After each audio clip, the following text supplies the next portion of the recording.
which highlights and provides scholarly and very good detailed information about various sectors in food processing and post-harvest sector since last 16 years. And lastly, he has dedicated 18 years of effort into getting this and technology development for enhancing the shelf life of perishable agricultural produce to reduce wastage and to save harvested agro produce. It will be beneficial for farmers, consumers, and eventually help into strengthening the country's economy. Because of this enormous contribution he has done in the sector, he has been titled as the father of dehydration by the Association of Food Science and Technology India.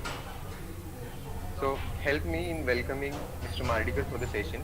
I now request Mr. Mardikar to please take on the session further. Thank you.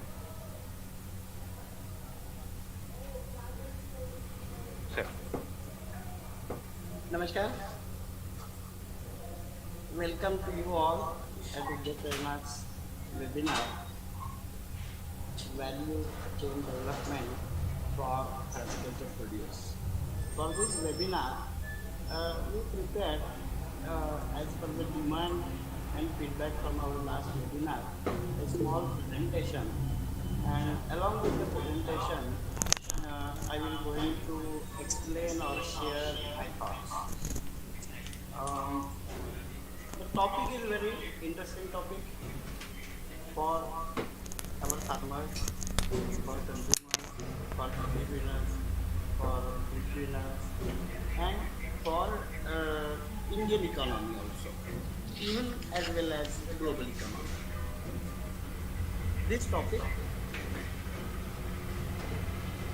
is very interesting topic as far as wide spectrum and the opportunities available in the agri-business sector. To start the topic, I am explaining today's, I think our organizer has given me some 55 minutes time, and this 55 minutes time is divided into basically three topics or three major points. Number one, I am explaining the introduction to the terminology agribusiness value chain. Secondly, I am explaining the second basic technology part for value chains. And thirdly, I am integrating or connecting these technologies, the products, and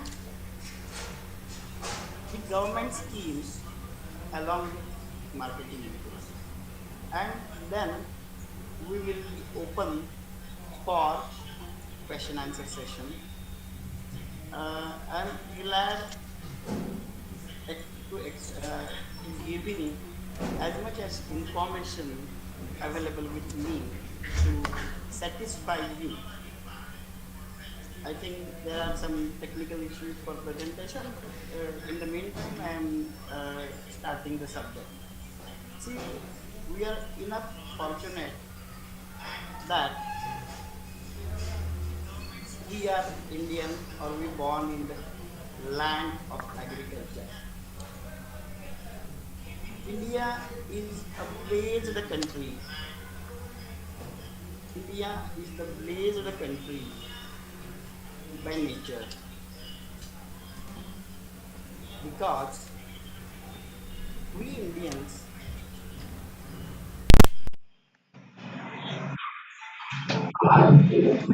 get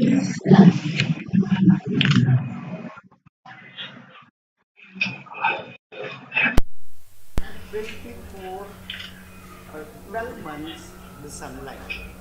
Sunlight is the major source with the help of which all green leafy vegetables and trees prepare the food with the help of photosynthesis.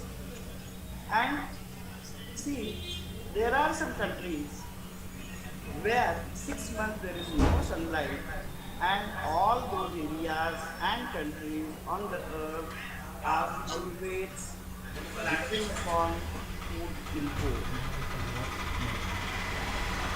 Our moral responsibility and compulsory responsibility is to feed all those countries. The second speciality given by the nature to our country is India is having diversified geographical and climatic conditions. If you travel throughout India, from Kerala to Himalaya and from Kavan to Kutch, we will observe various type of climatic zones, various type of soils, and if you compare the different climatic zones on the earth, all are available in our country. So any crop on the earth can be cultivated and grown in our country. The third one is we have tropical environment, and tropical environment is the major source of aroma to the horticulture produce. Here, for today's presentation, I am considering the term horticulture, which includes vegetable, fruits, and spices. The fourth major important blessings given by the nature to our country is satisfied rainfalls. If we consider Israel and many other desert countries, the rain percentage is very low. But here in India, we have very sufficient rain percentage, and water management, if we do more efficiently, our India will become more and more powerful from agribusiness. I'm again very much thankful to that is United Nations, because they declare this 2021 year as a fruit and vegetable year. See, post COVID, total global society is changed and classified into only two topics or two eras, pre-COVID and post-COVID. Considering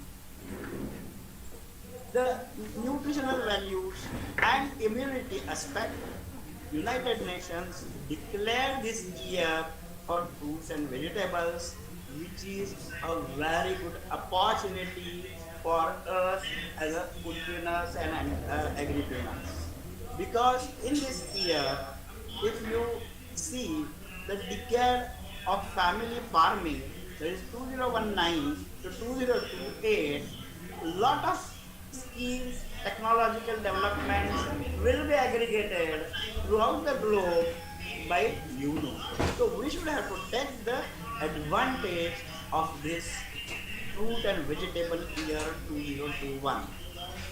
Sustainable Development Goals 2030 is another concept promoted by UNO based on agribusiness. So we are very much thankful to UNO to get the opportunity, and I'm always ask the foodpreneurs and agripreneurs to grab the opportunities with these basic resources.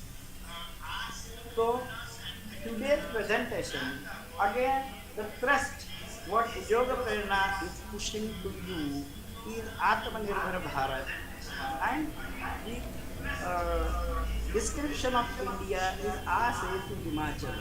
What I have explained earlier, we have diversified climatic zones from Kerala to Himalaya, so I am explaining again. And this will give lot of flora, fauna, and other natural surprising things available for good health of mankind. Now we are coming to our agribusiness sector. See, this agribusiness is a very innovative and a very professional term, uh, firstly introduced in India by man in Hyderabad.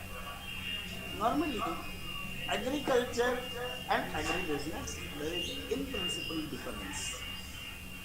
The agribusiness is having a very wide spectrum where the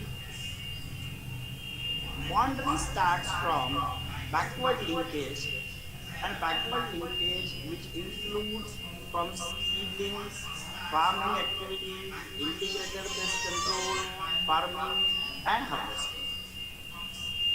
Then the harvested material goes for post-harvest sector. This is the second milestone or second segment of agribusiness. Post-harvest always include another three different categories. Number one is known as a post-harvest handling, because this is very important issue, because due to the improper handling of agro produce, major perishable agro commodity get wasted, and if you see the percentage of perishable agro commodity wastage in our country is near about 30 to 40%, which is huge losses to our society, economy, farmers, consumers, and other stakeholders. Then post-harvest storage. See, uh, we have to understand again two terms here: peak season and lean season.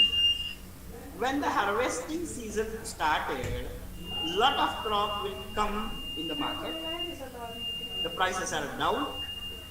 If the crop is horticulture produce, it is highly perishable. The shelf life from 2 days to 8 days. Due to the surplus supply in the market, the raw material get wasted.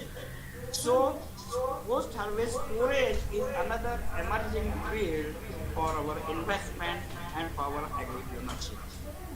Then the post-harvest value addition, because so many agro produce require some minimal processing at either farm gate or the tehsil or rural area, so that cleaning, grading, such type of activities will take place, and it will add value to the basic harvested raw material. So this is post harvest value addition.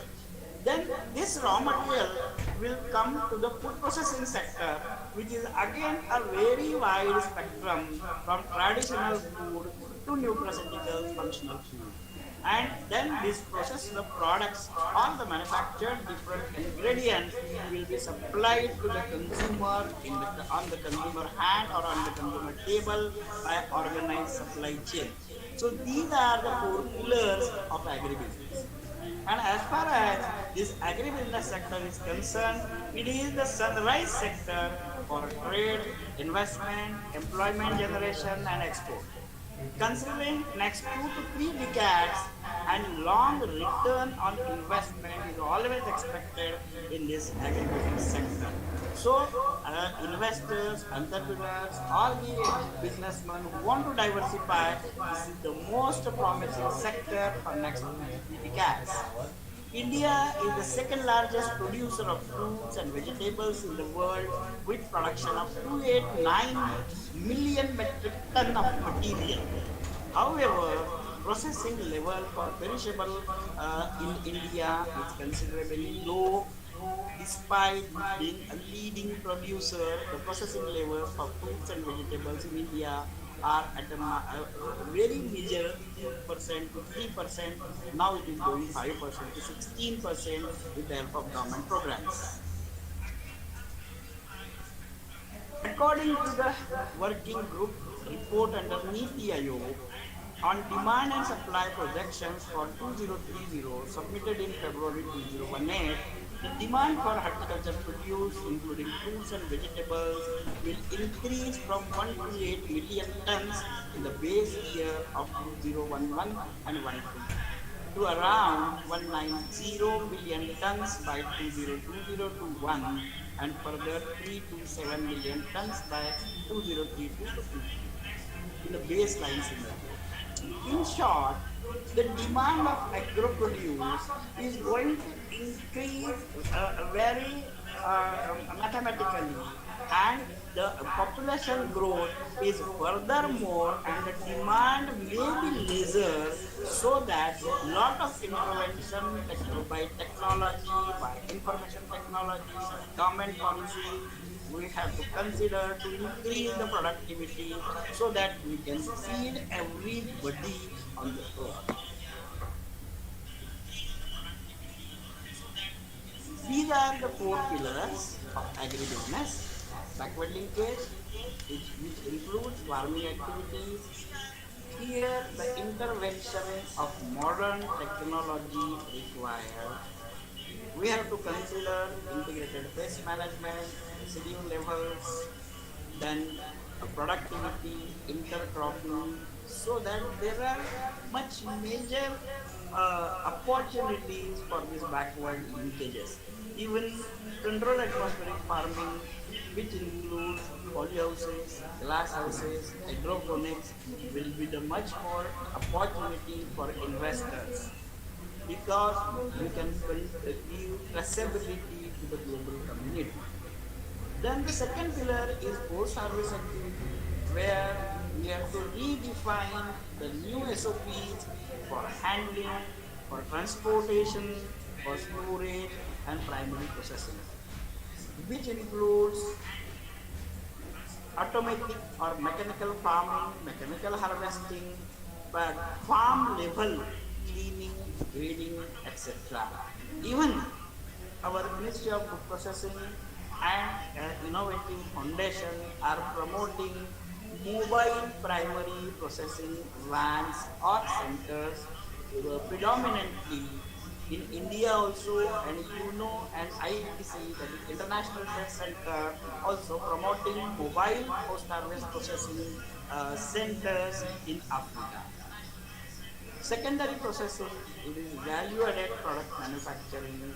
It is having again a wide spectrum from ready to eat, ready to cook, extruded snacks, traditional food, beverages, bakery, confectionery, then the isotechnical food, functional food, and nutraceuticals.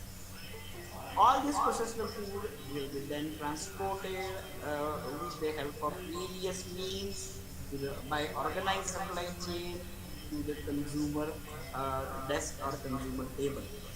So tie up with domestic and global supply chain and B2B buyers is again included in forward integration. These are some of the highlight as far as agribusiness or value chain topics to be considered. We have seventh largest country in the world by area, largest democracy, second most populous country in the world, and it's a land of 28 states, 8 union territories with diverse culture, religions, community, languages. We have Hindi, English, and 21 other official languages. So we have very much diversified country. Even we have third biggest economy in the world.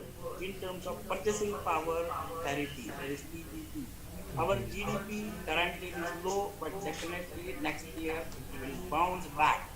Middle class population is 300 million, literacy rate is 75%. This is with respect to 2011 census. Inflation rate is also controlled and diversified climatic zones, which I explained earlier. From food, see, if we consider India's progress, we must be proud because if we remember in 1947 up to 1972, we was or we are were the biggest food importing country. Those who are in Maharashtra, they can remember the drought of 1971, 72, 73. Everybody is begging for food. But now, after that, we bounced in a very big way, and now we are the major food and agri export country in the global market.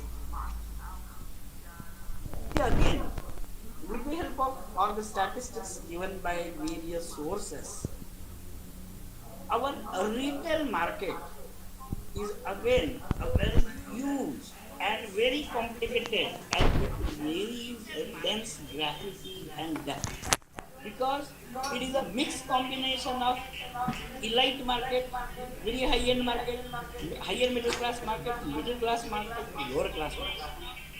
And this Indian retail sector from 2003 enters in growth phase due to the various fiscal reforms was pushed by the government.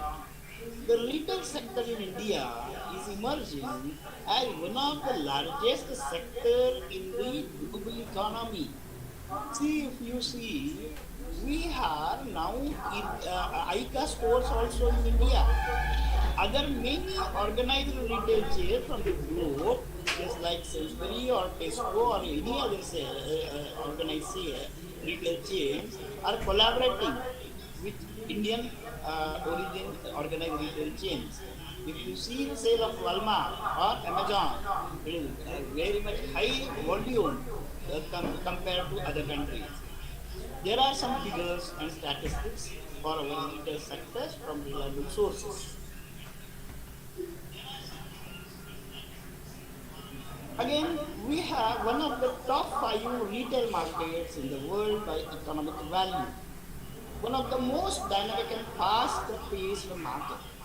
6 to 7% employment capacity of this segment and expected to grow by US dollars 865 billions by 2030 with the CAGR of 6%.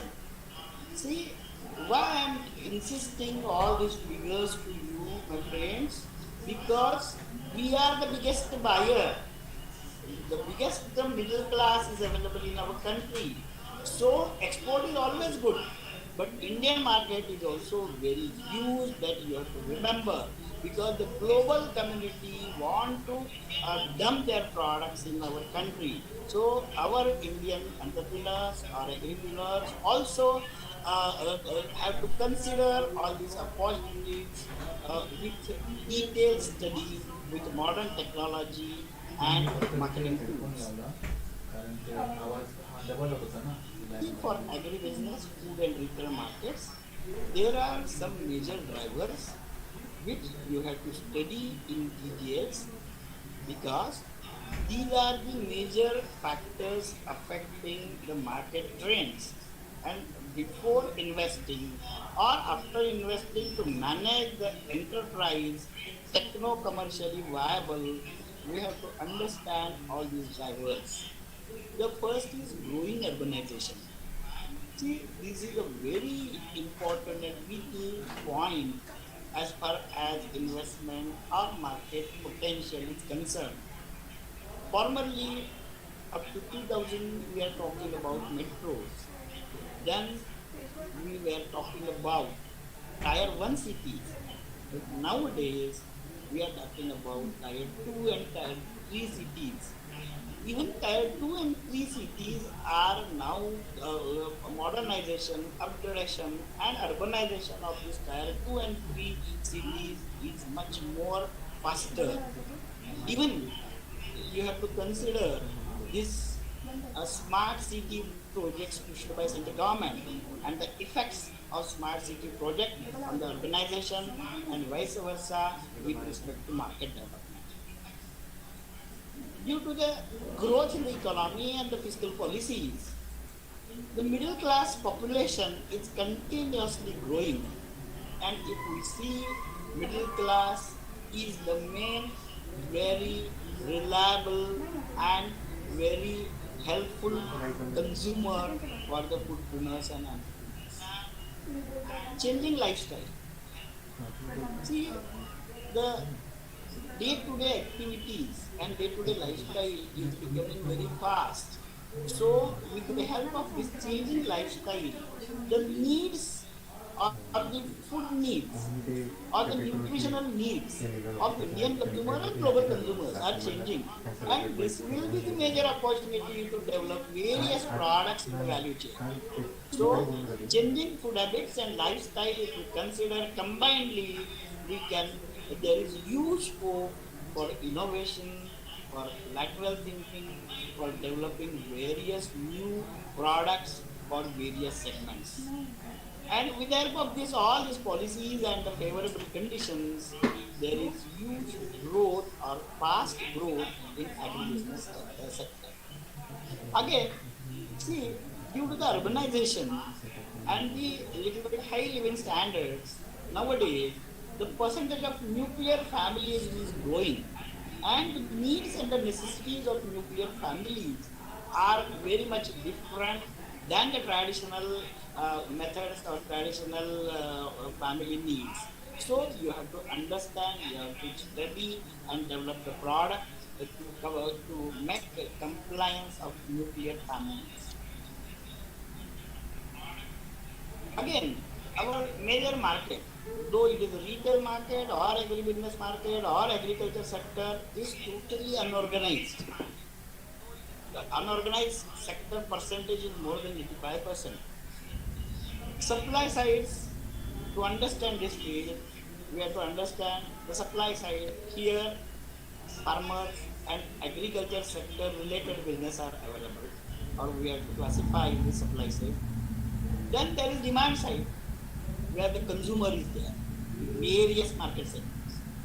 And then the retail players, because they are playing much more vital role to develop the consumer habits and the availability and the consistent supply. So retail players, the major stakeholders are CNF agents, distributors, dealers, retailers, and now here I will add all e-commerce sale and the portals or online sale, just like your Amazon or Flipkart or other players. Also, we have to consider the regulatory authority, because they are take care of consumer health and consumer interest. And in regulatory authority in India, we have FSSI, and another thing, tax authorities, direct and indirect taxes authorities.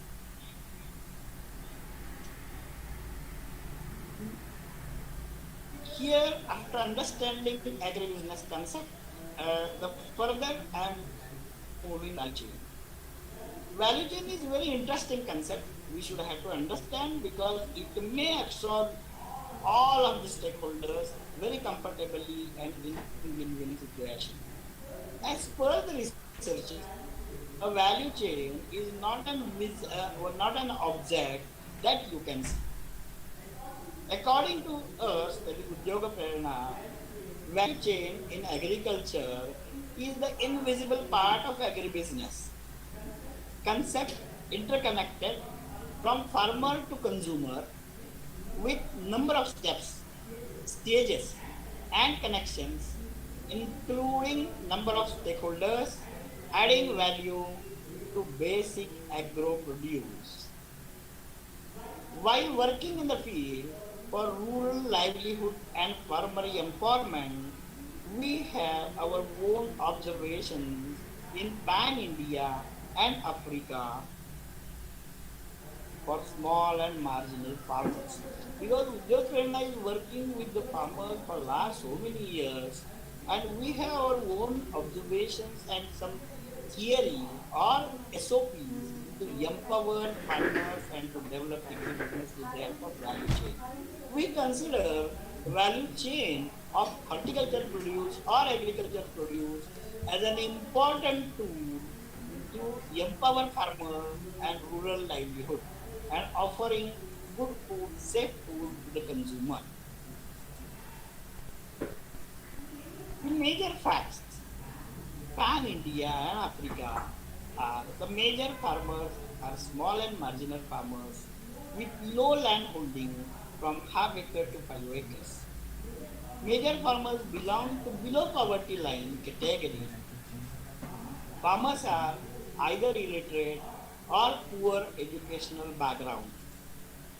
And this is also one of the reason for their mindset and there some this may also be trait. A major problem of farmer is working capital. See, if we work closely with the farmer, the major problem of the farmer is working capital, and that's why they have no choice to store the harvested material, but they have to sell the material immediately to anybody, either middleman or any other stakeholder, and incur the cash, whatever may be the price, because they are lack of funds, lack of working capital. Then the farmers do not have market knowledge. Here, Udyog Prerna in the other topic is pushing demand-based farming because our farmers don't understand the demand of the market and when the product to be launched or when the product to be harvested and sent or supplied to the market. So lack of market knowledge is again a very big threat. Then lack of documentation or agri practices. See, if we consider or if we study or focus the demand or the requirement or the prerequisite of global market, documentation is the major requirement where our farmers are lagged behind due to the various reasons. So the documentation of harvesting and the good agriculture practices we have to penetrate and even farmer empowerment is also having huge potential. You can work with the farmers for better productivity and documentation. Here I am always pushing the concept intervention of information technology in agriculture field because the requirement from buyer side or organized supply chain is traceability and to maintain the traceability and documentation intervention of information technology should be there. Small crop output because the yield is very low. Our seeds are not as much at that quality, though the soil is good, poor agriculture practices, unable to sell the product to proper market because farmers are having very less resources, they are at a very remote places, they don't know the market, so they sell the product normally locally or the person who will be there on the farm. So many farmers or in so many areas, though the productivity of soil is much more, but to the availability of very poor resources and do not have any knowledge of the second or third crop, farmers normally go for only one crop. And this is also one of the reasons the farmers are now, the next generation of farmers are not interested to go in farming activities.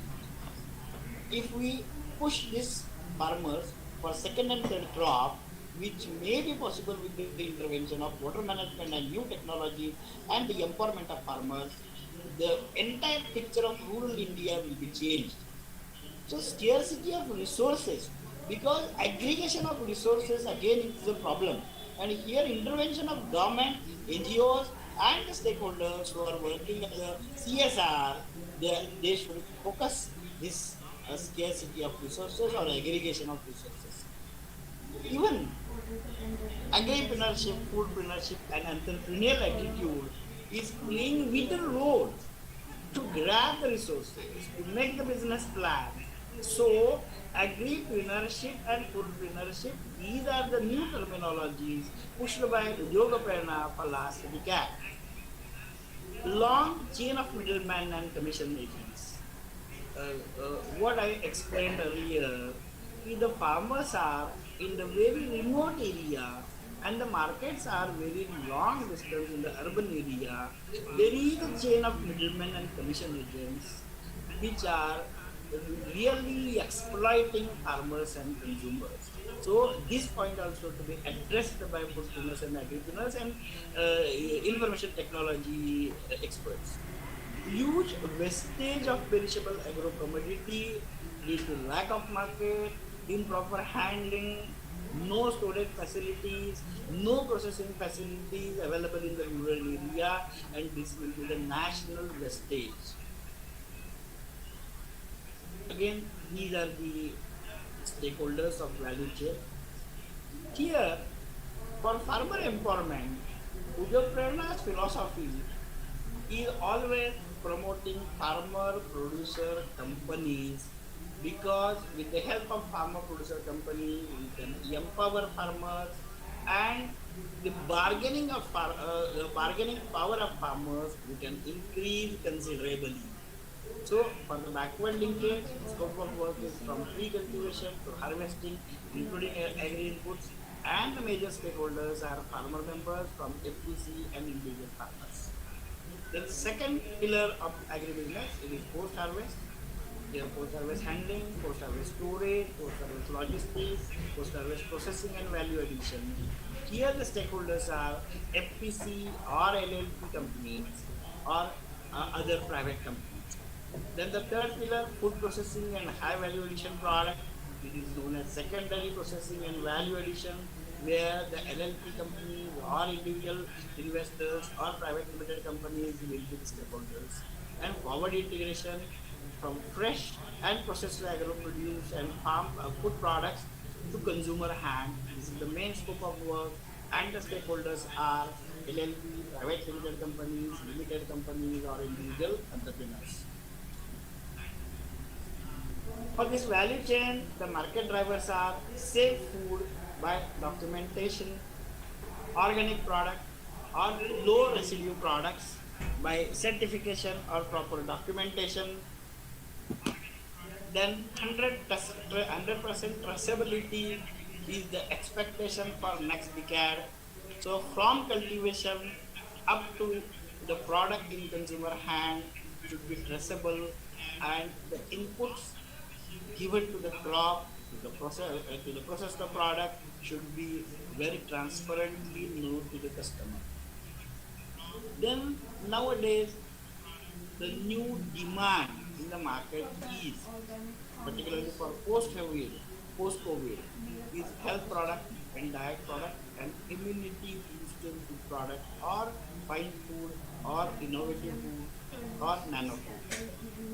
Direct sourcing from farm and farmers for consumers.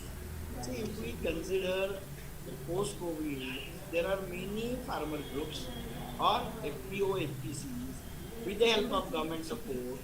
They are pushing their harvested product directly to consumer with various methods, either by physically or by e-commerce platforms and all.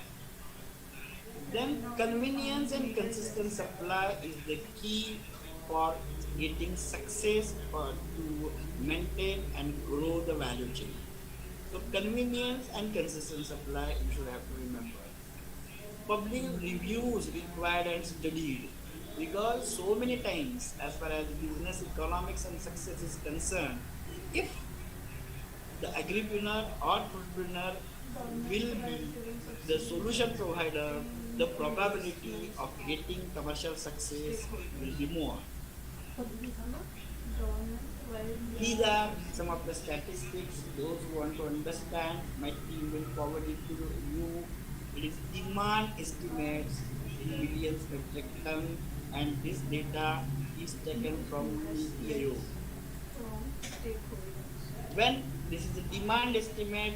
If you study supply estimate, there are enormous opportunities for this sector. There are some important points to be considered or to be studied before investment or for getting some commercial success. From a common fruit and vegetable, with the help of technology, we can process or and manufacture high value added product or an ingredient step by step with high value addition. See, I always tell to the farmers and agribusiness or FPCs or investors, instead of exporting fresh green chili or tomato, if you process tomato or green chili, you will get more value. So, with the help of technology, if we process the India-based agro produce, we will get good margins, and that will be high value-added products. All stakeholders in the value chain will get satisfactory return. See, this is the beauty of value chain. Normally, value chain stakeholders from farmer to organized supply chain, there are various steps, and each step will add some value and get the benefit. So each stakeholder always work in win-win situation. First stakeholders, finished product will be the raw material for next stakeholder. So the market or the consumer will be finalized or fixed in the value chain. The finished product of first stakeholder is the raw material for next stakeholder. Local raw materials, that is fruits, vegetables, can be converted into very high value added product. This is the beauty of value chain. The value added products can be marketed globally and can earn good profits, as there will be a value chain redeployment of profit for rural and farmer empowerment can be easily possible, which will increase the yield and improve the quality of raw material also. See, again, the beauty of value chain is normal harvested agro produce. If we add value into 3 to 4 stages, it will give very high value added product. And for getting consistency and continuous supply from the farmers, the final stakeholder of the value chain should redeploy the profit as a CSR activity to empower farmer for productivity and livelihood. This will be the added beauty of value chain, which will intact the sustainability and and the consistency of the value chain. Here again, there are some stakeholders for value chain. For raw materials, vegetables and food production, individual farmers, FPO, for post-harvest sector, government agencies. See, the role of government agencies is very vital to develop value chain, because in value chain development or agri processing, the major threat is the break-even point will achieve after 2 to 3 years. So intervention of government agencies for developing value chain is a must. And in India, government agencies are doing a very good, excellent work in power. Government, see, because so many times government role is designing policies, not to run the industries. But with the help of government, the modern principle guided by our central government is SPVs, this special purpose vehicle. It is a joint venture of government agencies and private entrepreneurs and financial stakeholders, business company, and they can push the agribusiness in a very effective manner.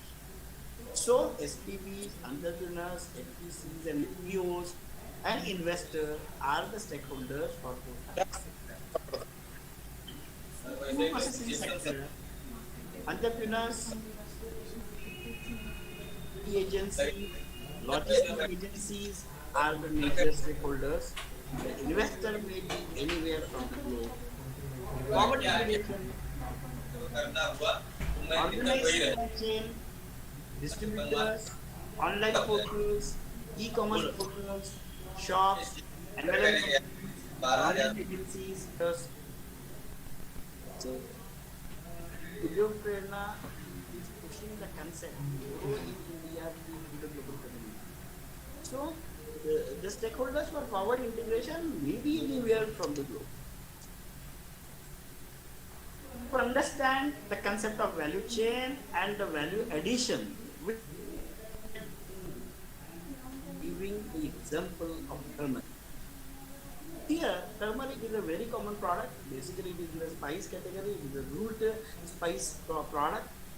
The harvested turmeric rhizomes in the season, the price is 6 rupees to 8 rupees per kg.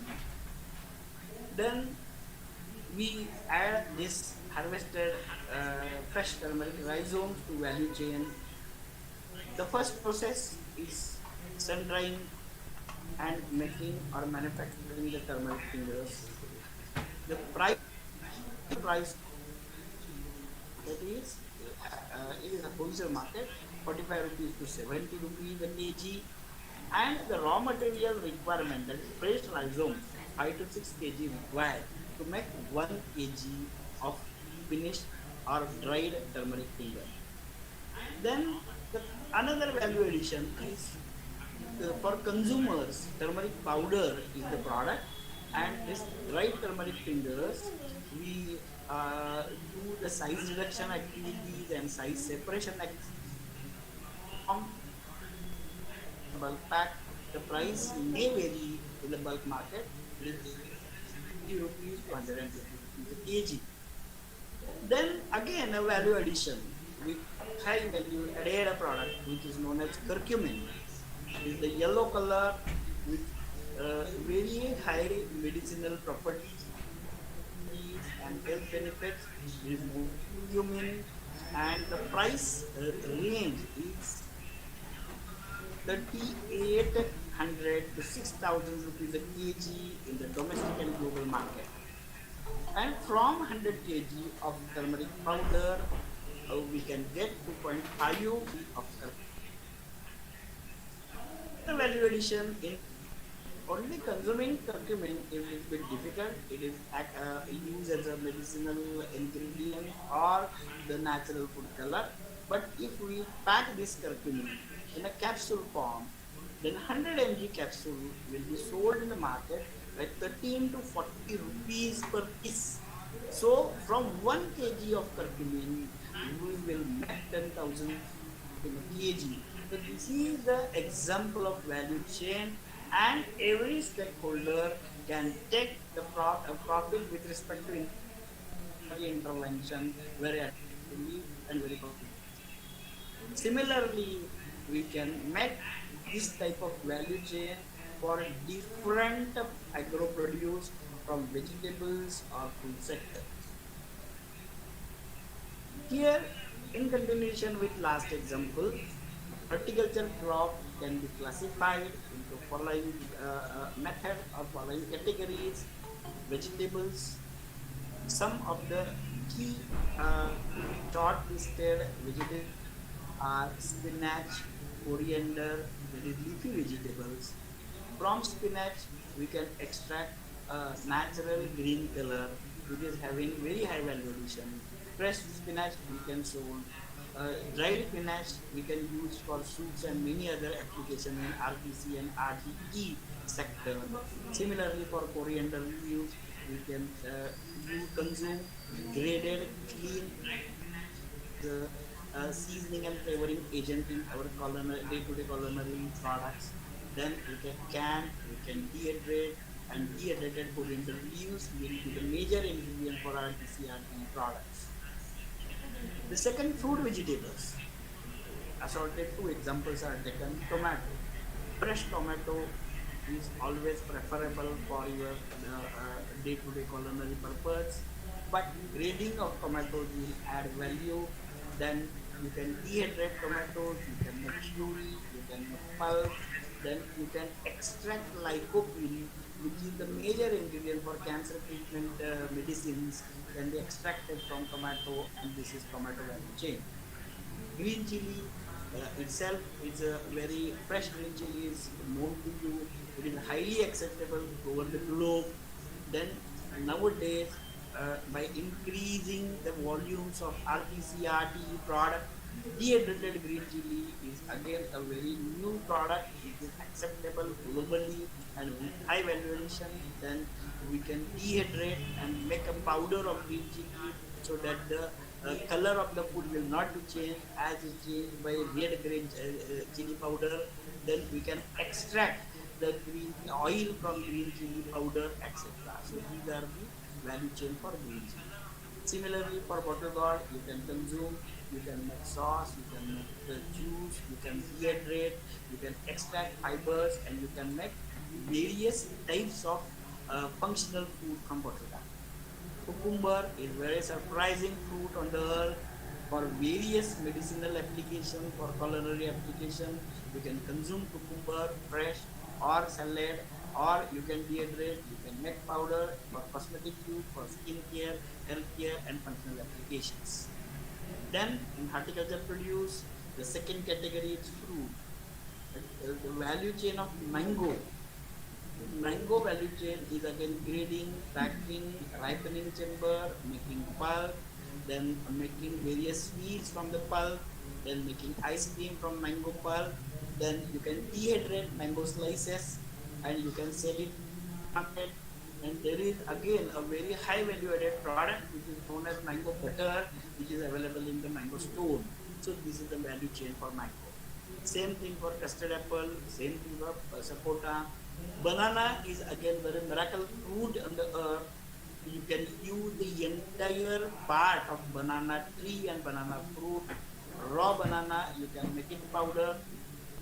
The food major ingredient for making food, ripened banana, dehydrate, make a pulp, ripened banana powder is used in the hydroponics as a nutrient to the plants. Then you can make banana chips. Then you can make very highly functional application from banana stem. The banana stem powder is always diseases. You can make fiber from banana stem. Banana leaves are very holy for diet, for regular dinner or lunch. Then similarly, we can develop guava. As again, India and guava is having huge potential for export, and we can develop guava value chain, pineapple value chain, lemon value. See, so many farmers are coming to Udyog Prerna. They have no price for lemon. But if you consider the seasoning market, Indian lemon peel is having very much high value addition and high market demand by the global community. So instead of selling lemon, you can sell lemon peel, dehydrated form, powder form, blended form, will give you very high value. The various technologies are available for that. Even orange, you can make juice, you can dehydrate the fruit, you can dehydrate, you can extract the oil from peel and the seed. So the oil applications are very much giving high value addition to the investor. Similarly, we can do the value chain for spices, especially turmeric, chili, pepper, cardamom, onion, garlic. With all these spices, we can extract oleoresins and various other bioactive components and molecules which are used in medical field, for pharmaceutical fields and nutraceutical fields.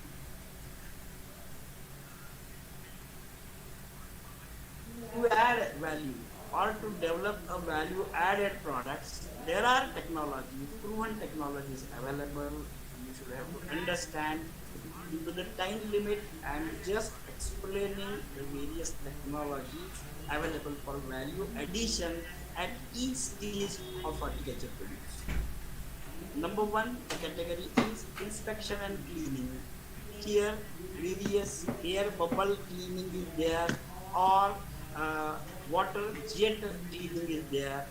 Laser applications are there for grading. Ultraviolet applications are there for sterilization and reducing the microbiological loads.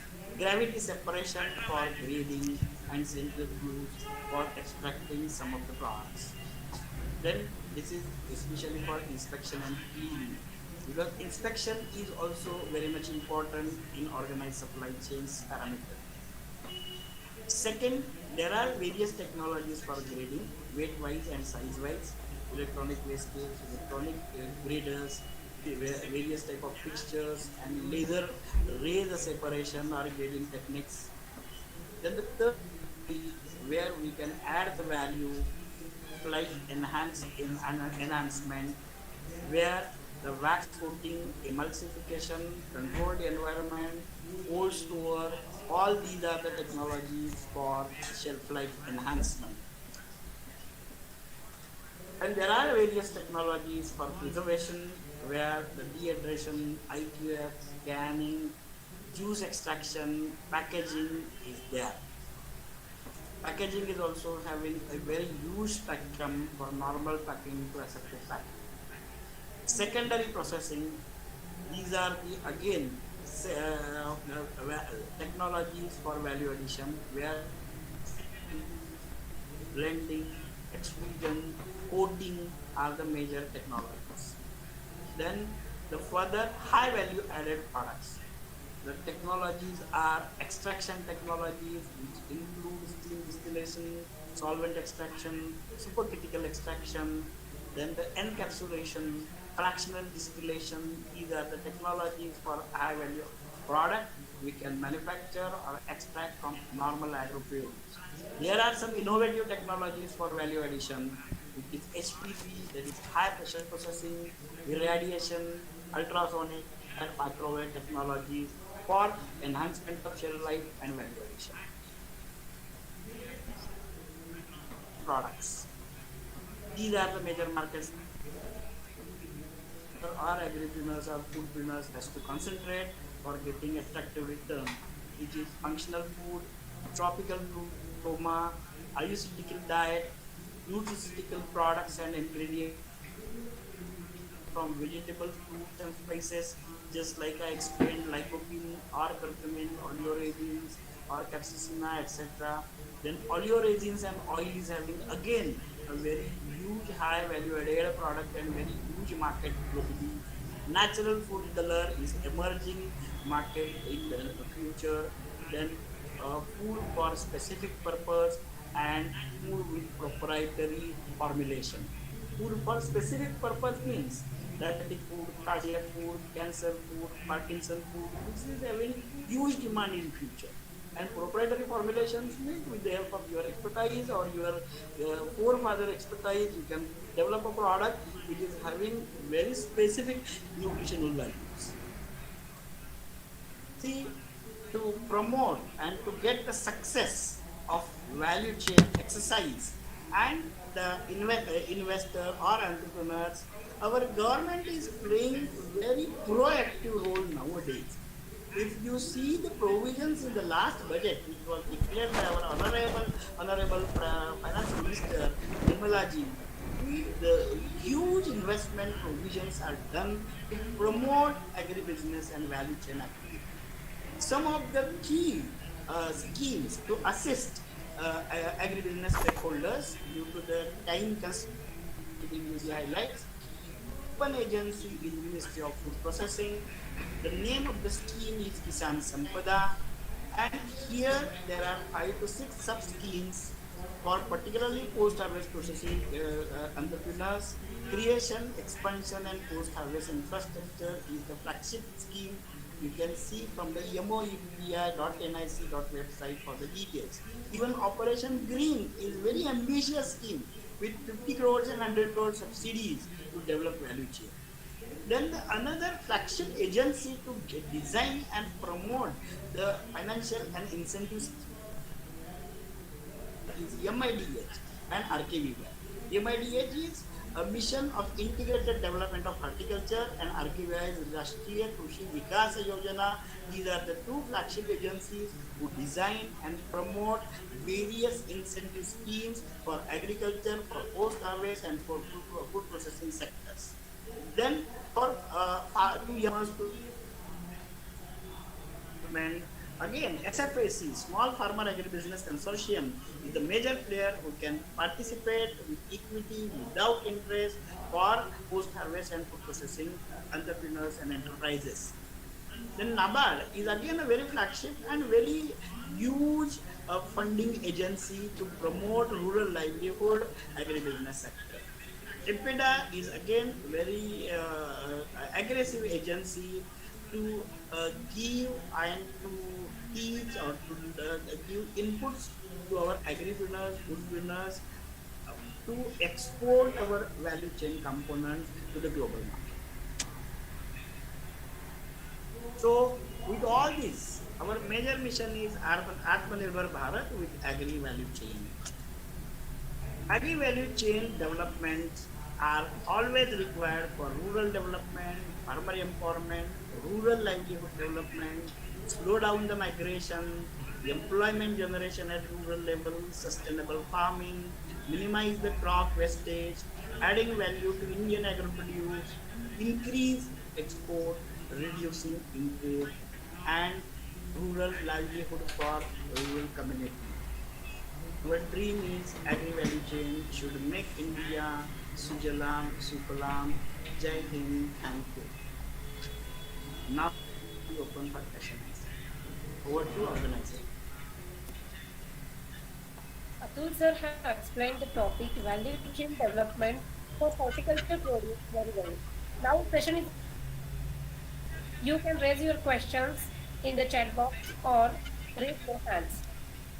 One of the questions from Gary is there any process or technology for turmeric which is convert good turmeric into a powder which have a more value? Thank you. Normally, if you a traditional turmeric processing technology that is harvesting, cooking the turmeric rhizomes and drying and polishing and powdering. This is done without any scientific parameters and SOPs so that the nutritional losses may be there. There is a new technology coming up for last 4-5 years is continuing. Here it is a technology easily available and sustainable where the fresh turmeric rhizome after harvesting you have to clean, you have to fill, you have to slice, you have to blanch and then dehydrate and you can make a powder. This powder will contain much more extra nutrition values with respect to traditional technologies. Thank you. Okay, sir. One another question is that what is the role of FPC or FPO in the value chain? See, again, a good question, and already in the presentation, I focused so many points. Individual farmers are in India, the major farmers are very small and marginal farmers. Their agro-produce varieties, consistency and quality, availability is less. So, to empower these farmers, farmer producer company or farmer producer organization is a concept promoted by World Bank in last decade. The concept of farmer producer company or farmer producer organization is very simple. Any 10 farmer promoters will come together and they will form the company that will register with either basically ROC, that is register of companies, and otherwise some government agriculture authority or cooperative authorities. And this organization through this organization, government agencies and other support agencies will give inputs to the individual farmer. Any farmer producer company can increase the number of member farmers maybe up to 5,000 or 10,000 also, so that same crop, same traceability, same agri input, and that will give you very good raw material for value chain, and value chain will be strengthened with traceability and good agri inputs. Thank you. Okay, sir. Mayur Kobragade is asking, citrus peel extraction, is there any technology you know about? Citrus peel is a very good high value added product, either orange or kino or lemon. Depending upon the target market, there are three technologies available. Number one is steam distillation. Number two is solvent extraction. And the best technology, as far as the international market and the value addition is concerned, is certificate extraction. Okay, sir. So one of the question is that how can an organic farmer be a part of value chain where in organic farming India is very scattered? A good question. See again, study the documents or the center government policy. Government is pushing a very ambitious plan. Is National Organic Mission for Pan India, and for Northeast, the MOVCD, that is Mission of Organic Value Chain for Northeast region. If you study the component of that scheme and if you follow the organic farming practices with NPOP or Global Gap certification, though the farmers are scattered, there are some agencies who can aggregate them. And here again, the concept of farmer producer company or farmer producer organization can play the vital role. Here, not only your agro produce is organic certified, but your setup where you are going to process the agro produce is also organic certified. And organic certified product aggregation, you can go to the or you can study 24 mantra or organic India success story, so that you will get inspiration and guidance also. Thank you. Okay, so Datta Prasad Kumbari is asking, how do you help us implement these technologies profitably? See, Udyog Prerna is a turnkey project company in the field of value chain development. And Udyog Prerna's core competency is post-harvest processing and value addition for vegetable, fruits, spices, and flowers. So we can give the technology and turnkey project for pack houses and dehydration facilities. For other processes, we can give you the good resources from government and private sector. Thank you.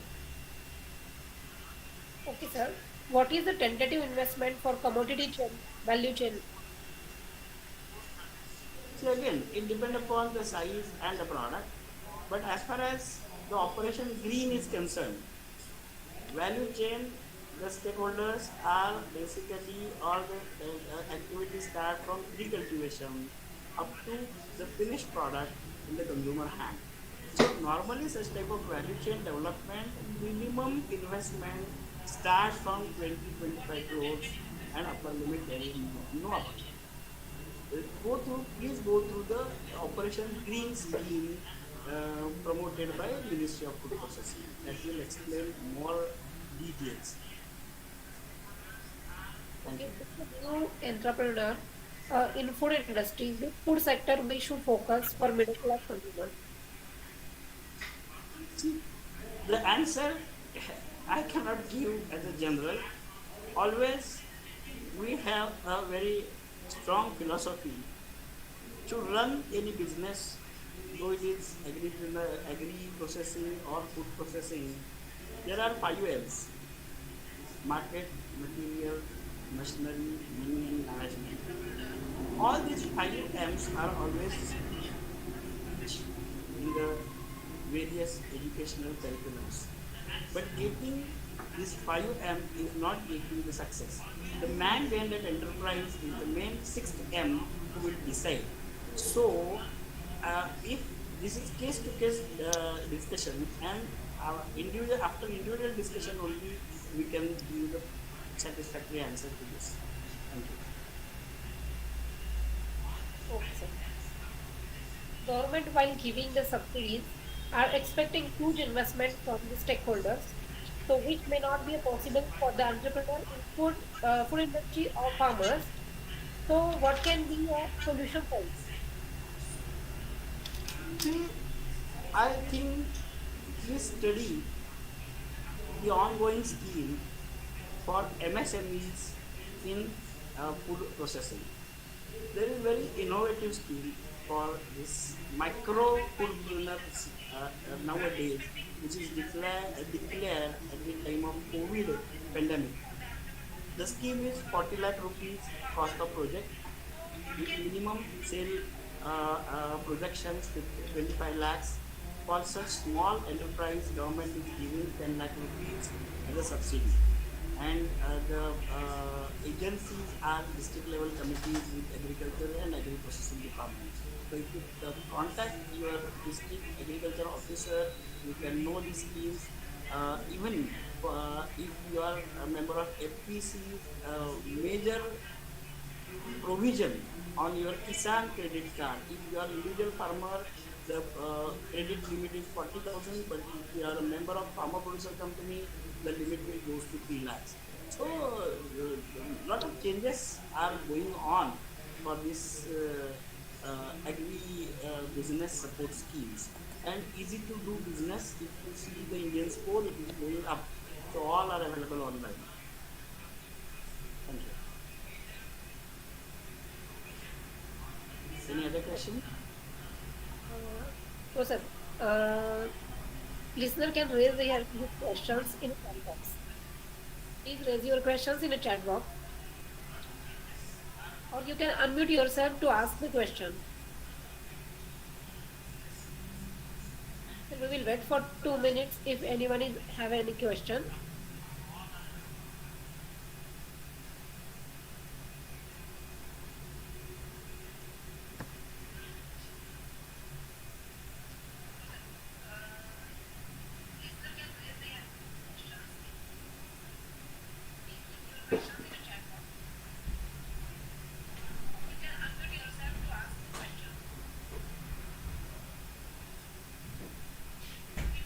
What would be the best way to reach out to customer of dehydrated onions and this turmeric?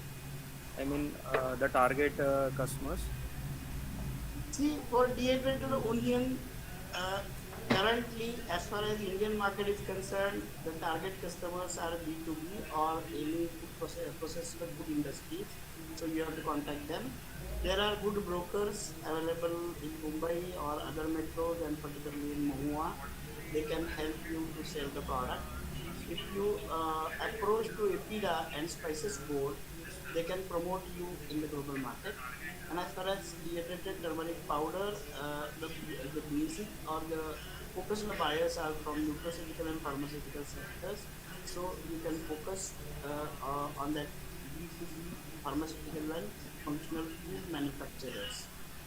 Particularly, I will suggest always for the new entrepreneurs and foodpreneurs, always be a member of either CII or FICCI or ASOCHAM or World Trade Centers. These are the very good industrial bodies, industrial associations, where you can interact with various type of foreign delegates and domestic buyers. So becoming a member of such type of trade bodies or industrial association. Second thing, there are major trade shows, particularly some of the best trade shows where we have the possibility of getting customer is FI, that is food ingredients and health ingredients, then Anuga, then CII promoted exhibition Food Pro, then Dubai's Gulf Food Fest in the month of February. So these are some of the trade shows where you have to visit, you have to participate so that you will get good buyers.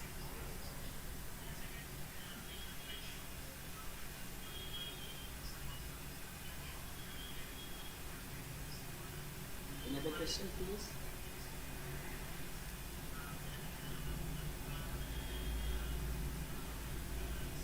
Over to organizer if any question. Otherwise, thank you for your presence for our webinar. Thank you so much. Thank you, sir. Thank you. Please.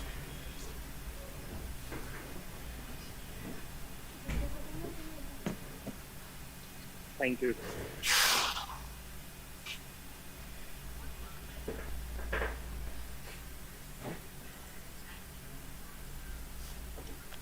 Hello everyone. Am I audible?